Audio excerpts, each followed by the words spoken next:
नाही, यामध्ये आपल्याला दिसून येईल की गेले 6 वर्षामध्ये विद्यमान आमदारांनी ज्या पद्धतीने हं. कुठलेही प्रश्न सभागृहामध्ये शिक्षकांच्या निगडीत विचारलेले नाही, किंबहुना 10-20% प्रश्न फक्त शिक्षकांच्या निगडीत त्या ठिकाणी विचारले गेलेले आहे. हं.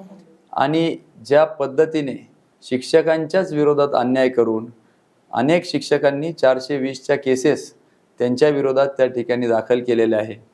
त्यासोबतच मोठा स्कॉलरशिपचा घोटाळा त्या ठिकाणी त्यांच्या संस्थेत झालेला आहे. त्यासोबतच बोगस मतदार, ज्या शिक्षकांच्या न्याय हक्कासाठी शिक्षकांनी त्यांना निवडून दिलं, त्याच शिक्षकांवर अन्याय करून त्याच मतदारसंघामध्ये शिक्षक इतर मतदार नोंदून एका प्रकारे लोकशाहीला काळिमा फासण्याचं काम विद्यमान आमदारांनी केलेलं आहे. आणि म्हणून जागरूक शिक्षकांनी, शिक्षक संघटनेनी या ठिकाणी आपण उमेदवारी करावी असा आग्रह धरला आणि म्हणून मी या निवडणुकीमध्ये उतरलेलो